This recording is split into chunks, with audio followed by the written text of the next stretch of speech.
Hello guys, welcome back to the channel. Today I'm gonna be showing you guys this wonderful team called Dragon Ball Saga. I just think Dragon Ball Saga is such a great underrated team just cause it has so many good units plus massive carries and also it's very easy to start up just cause it's just a few, the main lineup, the main five, and then the main six, and then the tag is literally done and dusted. Pretty much good. Overall, they can still hold their own no matter which team they face. They all have phenomenal kits made to last a while.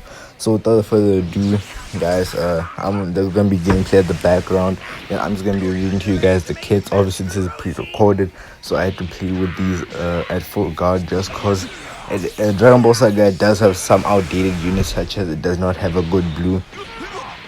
You have to choose between the EX Master Roshi or the EX Goku. I chose the Master Roshi just because he's a very phenomenal support. And might remind you, he's only 3 stars in this video, but he still does decent damage. And for the red side, I do not have launch just because I do not summon on the banner. I got Yamcha to 6 or 7 stars off the anniversary banner, which I got lucky at, and launch just has not been summoning for me, but hopefully I'll be able to get her next time she comes back. Then so I had to replace her with either Red Cell or a Red Saiyan, and I do not have any strong Red Saiyans, so I just chose Red Cell just because he's a revival and has decently good stats. So I feel like that's basically the main lineup of this video. So without further ado, let's jump on right into the kit breakdowns, starting off with Master Roshi. Good things happen to those that listen. Okay, starting off with this kit, we have his main ability, Attentive Master, which he draws a special as kindness, reduces ally subcounts by 5 and restores health by 20%, ally health by 20%. 10 time accounts must elapse. So guys, this is just a wonderful main ability just cause you can bring in your allies faster, heal them, and you draw a green card. What more could you want, especially for those AoE type of people? And it doesn't take that long. 10 time accounts, that's basically like like you would have already wasted 3 time accounts shifting around for waiting for the other person to do something, but like you could literally stall until those 10 time accounts just for that extra advantage green card. Then his unique abilities, Unrivaled Vigor. The following effects occur every time faced with an enemy. Affects enemy with attribute downgrade plus 30% damage received for 15 time counts and plus 10% special move cost for 10 time counts. Inflicts all enemies with 1 substitution count. Activates 5 times. Restores own key by 100 every time faced with tag girl's character. So that main ability, I feel like it's more or less situational, and like it doesn't really benefit that much, but it's a very good disrupt for like having to take 30% extra damage plus 10% to the special move, meaning that like if they triple switch you're basically telling them you can't blue card me, and you take additional 90% taking 90% extra damage from you. So first main, it's nothing too crazy, but like his first main is like for an EX that's actually low S tier, but for like a normal character that's actually pretty like high A tier. Freeform is instruction. This main ability does the following effects occur when it enters the battlefield: 45% damage inflicted for 15 time accounts, reduces damage received by 30 time accounts for 15 time accounts. This is damage received by 30% for 15 time accounts. Shortens allies subcounts by 1, activates 5 times, applies the following effects to allies when this character switches to standby. Restores key by 20% plus 15% damage inflicted for 20 time accounts. Overall, his second passive is definitely much better, giving allies damage inflicted key, and then also him reducing the subcounts so they can come in faster. So you can basically reduce the subcounts by switch out immediately. That subcounts would be 8 or 9. Pop the main, there'll be 4 or 3 subcounts. That's already pretty low subcount if you ask me. And then like he also gives himself damage inflicted and reduces damage received. So like he's a tiny bit of a tank, but like he's already EX unit, so you don't want to be tank. But that additional damage inflicted is just works so well with this character that like you can basically just shred the other people. Special move reduces enemy ki by 60 on hit. Reducing ki is such a good factor because, like, are they gonna do? They're gonna be forced to either switch or sidestep, and that's already a good advantage for you because you might have your vanish, or you might be waiting for your sub counter to go up, come back. Special skill. 20% damage inflicted by allies for 20 timer counts, 30% special move damage by allies for 20 timer counts. So far, green card, phenomenal green card. Basically gives your allies additional 50% damage inflicted for special whenever you do like a special move. That's like a Kamehameha if you're Goku. For 20 timer, that's very good because like you're gonna be doing insane damage, guys. But then the 30%, that's actually pretty good as well. Now, he holds a blast and a strike art. He buffs blue or Dragon Ball Saga, which is very much good. So overall, I think this guy is a phenomenal support unit for Dragon Ball Saga. He does what he needs to, nothing more, nothing less. A pretty good EX unit and a balanced character. Let's move on to the next one. You ready? Okay, up next we have Wasteland Bandit. Yamcha is a green unit, main ability. You're not the owner with special powers kit. Restores own vanish gates. Draws ult. Restores ki by 40. Then 30% damage inflicted. Requires 25 time cost to elapse. This is all pretty average ult except for the fact that it restores your vanish gauge. This ult is very much this main ability is very much good because it gives you a vanish back. You can pretty much have a double vanish and catch your opponent off guard if they forget his kit. It takes quite a while for it to unlock, so you're gonna have to stall until that second vanish. Then gaining keys always very much go out and damage afflicted. Plus Roshi, oh my goodness. Unique ability, Infamous Bandit applies a following effects to self when he enters. 60% damage inflicted, 30% to crit rate, 30% critical damage. Randomly, all of those three cannot be stacked, by the way. Randomly destroys one new card when you have 3 or fewer cards.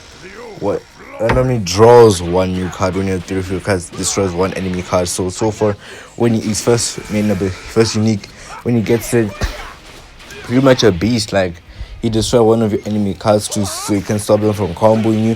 He draws cards if you have 3 or less, and then oh my goodness, like he gets so many buffs for all of crit buffs, damage effective buffs, crit damage. Oh my goodness, you can literally never ask for more. Counting payback. 60-second main reduces damage received by 20% when battle starts. Apply the following effects to enemy when attack is over. For 2 times, he reduces the Dragon Balls by 1. And then he reduces damage and all enemies damage. Increases damage received for 15 time counts by 20%. And then affects enemies with no switching for 30 time counts. Activates 3 times. It reduces damage received by 20%. Activates once and cannot be cancelled. So basically, after they finish you off, you basically get like 2 chances for them to not rush. And when locking them in, that can give you the slightest advantage. For example, if they do not have vanish, or you want to do the quick rising rush, then he strike out, heavy bleed, 30% chance to inflict bleed, blast, he throws rocks, Wolfang Fist, his special move, he has a 100% chance to draw a special move arts, and then 100% chance to inflict heavy bleed with his next strike art. Mr. Handsome is green card. Own resource key by 40% cancels actually be downgraded, which is ME key by 40. So 40. So then apply the following effects. All enemies 20% damage received from 15 time accounts. Ultimate move restores one health by 25%, reduces damage. Reduces enemy key by 7%. Minus 150% to kill for 5 time accounts, and he has blast armor. So far, and he has double strikeout and crit rates with double strikeouts. So basically, overall, this guy is a menace to this tag. This guy, besides DKP, is literally the carry. Okay, to be honest, the carries for this tag are literally the top 4 people, in which you might know, which is Launch, DKP, Master Roshi, and Yamcha, as well as the double yellows of DKP and Zenkai Goku. I'm not gonna go through Zenkai Goku and DKP just because they're so well known. I'm only gonna go through the top 4 carry non-Zenkai characters. So for Yamcha, he's doing what he needs to. Practically, kit-wise, this guy is literally he's literally beasting out. And then so far, that's actually pretty good. He has pretty good kit. Can't ask for more. Let's move on to launch. So her main ability, Give Me Everything You've Got, reduces enemies' Dragon Balls by 3, 40% damage inflicted for 20 timer counts, -5 own answer cost for -5 to own answer card cost for 20 timer counts, 10 timer counts must elapse. Same thing with Masaroshi. Quickly bait them out, then take away the Dragon Ball sketch, damage inflicted reduces answer card cost. Pretty much main, nothing too great about it, but like nothing too bland about it. Unique's menacing woman, and okay, whose idea was this? I'm just gonna read both of them just to save some time. Applies the following effect to itself when this character enters the battlefield. Draws the blast as card next. 40% damage inflicted, reduces damage received by 35%. The following occurs when this character evades an enemy strike attack with a vanish sub. Draws a special as card next. Activates twice. Increases own card draw speed by 2 levels for 5 time counts, and then 30% blast damage inflicted for 10 time counts every time this character uses a blast out. Gain attribute down upgrade -15% to enemy sustained damage for FX for 10 time counts upon landing a blast or strike out. Then inflicts all enemies with 2 sub counts every time enemy character switches while this character is on battlefield. So far with her uniques, this character is actually pretty beast. Gains level 2 card draw speed every time she sides up for 5 timer counts. You're basically guaranteeing yourself a full set of hands every time you size up, and for twice you'll get special move, which is always good thing. She can evade with a special move, which is always very good. Gains key, all that good stuff. So basically Yamcha is the sword, and then so basically with the Dragon Ball Saga, basically you cannot master Roshi, Yamcha, and launch double sword and the shield, which is practically really good. So far, Yamcha is basically a regular cannon, Launch is a glass cannon, Master Roshi, he's a shield that you need. So let's move on to her stuff. Dangerous Shot is a special move, deals major explode damage for 30% of special move damage for 3 timer count, 20% chance to inflict faint.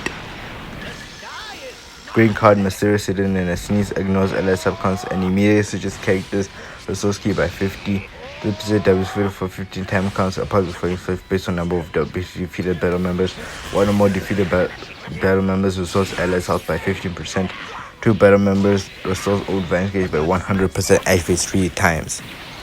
So overall, green card, overall amazing kid. So when I finish off with DKP, then we'll be done with the video.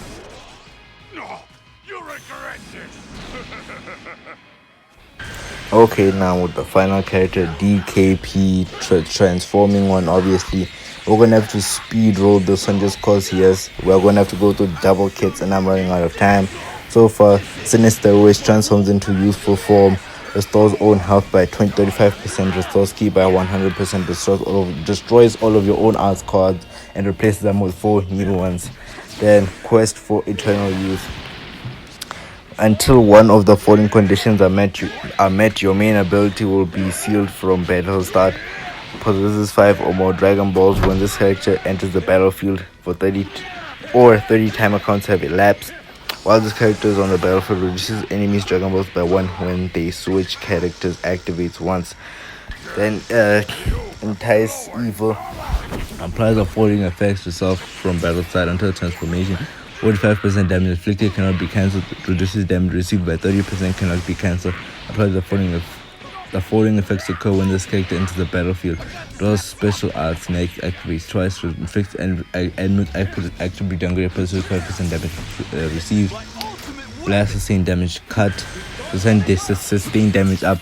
Blue card deals major impact damage, reduces enemies' key recovery by 60%.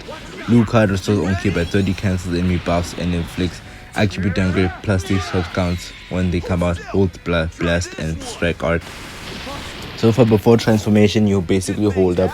You're basically trying to survive until you are able to transform. You're literally not doing any damage whatsoever. You're not doing nothing much. You're just striving, sitting there, waiting, and waiting there for you to transform. So yeah, let's move on to his transform state. This is where things get really nice. So main ability, Main ability 20% damage inflicted, -5 to all strike as cost, -10 to own blast at cost, -20 to own special move at cost. Requires 10 time counts to relapse and all 460 time accounts. So uniques. Limitless power increases Ascard draw speed by 1 level for 15 time counts when this character enters battlefield. Was can to apply the following effects every time this a character every time an enemy switches characters. Restore speed by 20, draws 1 new card when you have 3 or fewer. 20% damage inflicted for 15 time accounts. Then his second main, the following effects occur after transformation. Affects all enemies with active jungle plus 10% damage from tag region, powerful opponent or episode. Dragon Ball Saga 3 times. And then 8% damage inflicted, cannot be cancelled. Reduces damage received by 30%, cannot be cancelled. 60% damage, special move damage cannot be inflicted, cannot be cancelled. Same stuff. Then with his special move, a potion will be dealt onto enemies on standby, cannot be defeated, of course. Green card resource key by 40, draws 1 new card, 20% damage inflicted for 20 time accounts, whole same thing. So overall, this tag is pretty much good with the 3 main carries, which is 4 main characters: Yamcha, Launch, and DKP. Also, you can literally carry the entire tag. Then you only need Master Roshi if you really want to have a really so good supportive unit. But so far, these guys complement each other's kits so well. Yamcha, can stall for DKP's transformation. Yamcha or Master Roshi can stall for DKP's transformation. Launch can really just solo end game teams with unlimited cards, and then also vanish with the green cards and all that type of stuff.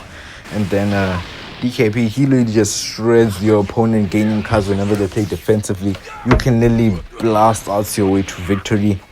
And the good thing with if you use Master Roshi, it's basically blast orientated, so you can basically finish the job with blast orientated team or strike orientated team based on whatever you choose.